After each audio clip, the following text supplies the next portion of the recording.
Quelles sont tes racines et tes fondations? Ah, moi, mes racines, elles sont à Metz. Elles sont ici. Mon bateau a jeté l'ancre sur le port dans le port de Metz ouais, c'est vraiment ici que je me sens chez moi. Euh, et à côté de ça, je partage mon cœur, on va dire, entre Metz et l'Italie, qui est depuis toujours, et je ne sais pas trop l'expliquer, mon pays de cœur et vers lequel je retourne toujours. Donc, ouais, géographiquement et culturellement aussi.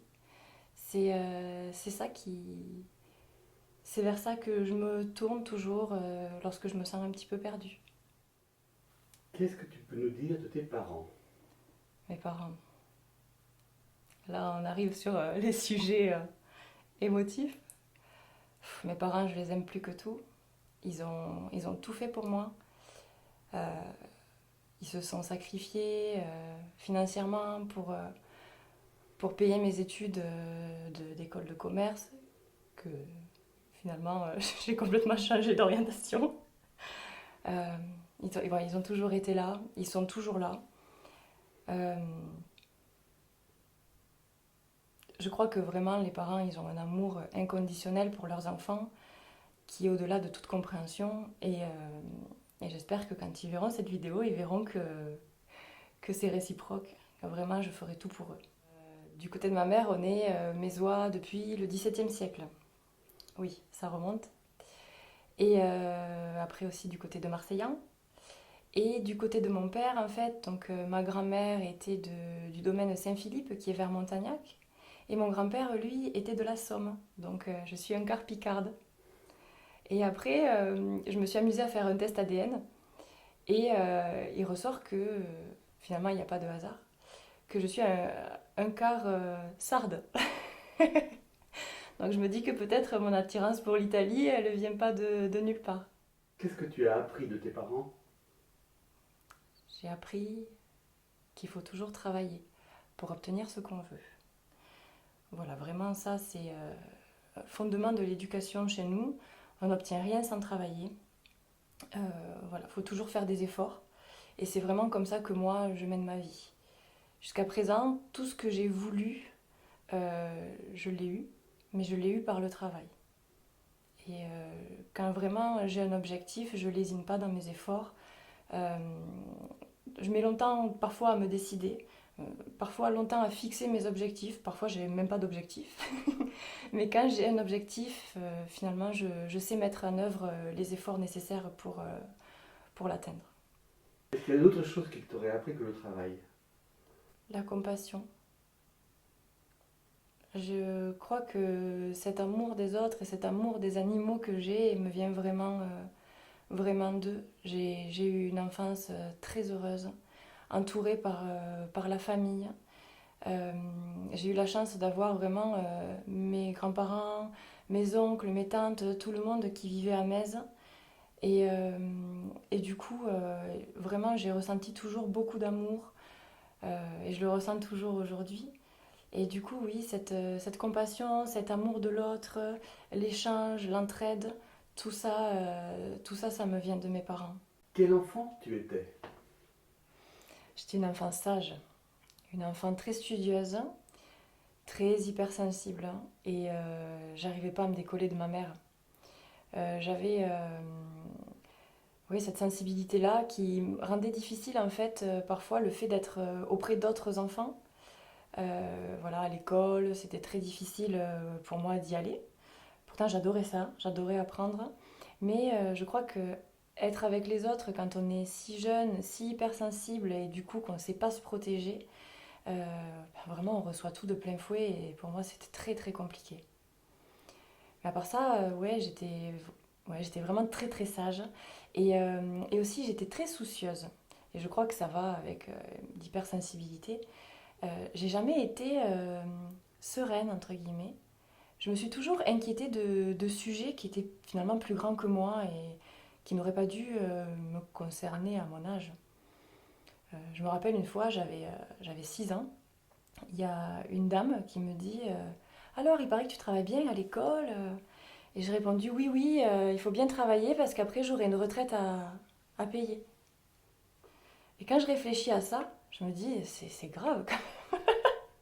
C'est grave d'avoir ces sujets-là en tête quand on a 6 ans, alors qu'on devrait juste penser à des arcs-en-ciel et des nounours en peluche. Tu as des frères et sœurs? J'ai une petite sœur. Quels sont tes rapports avec elle? Ah, ma sœur, c'est l'amour de ma vie. Elle est arrivée, j'étais pas trop d'accord. Elle me piquait mes parents. J'avais 5 ans et demi. Donc voilà, j'étais déjà entre guillemets un peu grande. J'avais vécu longtemps toute seule. Donc son arrivée a été difficile à accepter.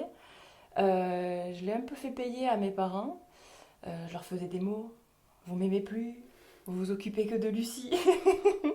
Mais à côté de ça, ma sœur, je l'adorais, je l'ai toujours adorée. J'allais la chercher dans son couffin pour la mettre dans mon lit, pour qu'on dorme ensemble. Je mettais des peluches partout, par terre, autour, au cas où elle roule et qu'elle tombe. Et on a eu une période un peu difficile quand elle a été adolescente. Parce que moi, j'étudiais à Montpellier en prépa, donc c'était très difficile. Et quand je revenais le week-end, j'avais besoin de calme pour réviser, pour dormir surtout. Et, euh, et elle écoutait la musique à fond, voilà, elle voulait rien entendre. Euh, Avec toujours voilà, beaucoup d'amour, mais des rapports un peu compliqués. Et là, maintenant qu'on est adulte, vraiment, on est vraiment fusionnels. Les deux faces d'une même pièce, je dirais. Elle est le yang et je suis le yin. On est complètement différentes, mais l'amour est vraiment ce qui nous définit. Donc voilà, moi je suis plutôt la, on va dire le temps calme et elle, c'est la tempête. On se complète toutes les deux et elle m'inspire aussi. Elle m'inspire beaucoup parce que voilà, pendant des années, moi j'ai eu tendance à ne rien dire, à me laisser faire et j'essaye de prendre certaines de ses comportements, de ses façons de penser et ça me permet moi de m'épanouir, de me libérer. Et je crois que vice-versa, elle essaye elle aussi de s'inspirer du fait que je suis quelqu'un qui réfléchit avant de prendre une décision, quelqu'un de posé. Donc on s'apporte vraiment beaucoup toutes les deux. Est-ce que tu sais pourquoi il y a 5 ans d'écart entre toi et ta petite sœur? Ah oui, c'est parce que je faisais pas mes nuits. J'étais horrible. J'étais vraiment horrible. Mes parents ne pouvaient pas gérer, je dormais pas. Je crois que j'ai fait mes nuits vers l'âge de 3 ans. Ils étaient obligés de me promener d'un Metz en voiture, en poussette. Et il y avait les voisins qui disaient ah, vous êtes rentrés à 2 heures du matin parce qu'ils m'entendaient hurler. J'avais des angoisses du nourrisson, déjà des bébés. Donc cette partie-là de moi, elle est ancrée depuis très longtemps. Et avec l'âge, j'arrive à mieux la gérer. Et d'ailleurs, je me trouve plus heureuse à 32 ans qu'à 20. Je suis encore très... comment dire? La vie de mes parents est très important pour moi. Très très important. Après, je fais ma vie, mais je les consulte toujours. Mes parents, ma sœur. Voilà. Ma sœur qui est la voix, pas du tout de raison, qui me dit toujours mais oui, vas-y. Et qui, ouais, des fois, qui m'aide un peu à. Elle me pousse dans mes retranchements. Et c'est bien. Quand tu étais petite, jusqu'à l'adolescence, on va dire, quels étaient tes rêves? Mes rêves. Je voulais être institutrice. Parce que j'adorais apprendre. J'adorais l'école, disons, le côté apprentissage de l'école. Et j'adorais tout ce qui était parfait. Donc, je voulais être institutrice. Et puis en grandissant, je me suis dit que j'aurais du mal à supporter des gens qui, eux, n'aiment pas du tout la perfection et qui font des fautes partout. Et du coup, j'ai vite changé d'idée. Mais des rêves en soi, de vrais rêves, je crois que j'en ai jamais eu. J'ai toujours été très satisfaite finalement de ce que la vie me donnait. J'ai jamais voulu bien plus. Est-ce que tu peux nous raconter un souvenir particulier de ton enfance qui t'aurait marqué? Oui, il y a quelque chose qui m'a marqué et pas positivement. C'est le décès de mon arrière-grand-mère Madeleine. Euh, je m'en souviens parce qu'en fait j'avais 3 ans et le téléphone a sonné On a dit à ma mère que mon arrière-grand-mère était décédée. Elle me l'a annoncé. Et en fait, je me souviens exactement de ce que je faisais, où j'étais, ce que j'avais dans les mains à ce moment-là. Donc c'était la première fois que je vivais un décès. Et je crois que vraiment ça m'a marqué parce que j'étais à mon bureau, mon petit bureau d'enfant, jaune et bleu. Et j'avais dans la main un vieux gloss que ma mère m'avait donné. Je me rappelle encore de son odeur. Et j'étais en train de dessiner sur une feuille avec le rouge à lèvres. Et voilà, je me souviens que le téléphone a sonné et ma mère est venue, s'est mise à ma hauteur et m'a dit que mon arrière-grand-mère était décédée. J'ai pas réalisé, je pense, sur le coup ce que ça voulait dire, mais une partie de moi l'a compris puisque des années après, je me souviens encore de ce moment-là. Tu l'avais connu un peu, ton arrière-grand-mère? Oui, je me rappelle d'une fois où elle m'avait offert un chapelet. Donc j'étais vraiment toute petite puisqu'elle est décédée quand j'avais 3 ans. Oui, donc tu as une mémoire finalement assez ancienne. Ouais, j'ai une mémoire très ancienne, très liée à l'affect.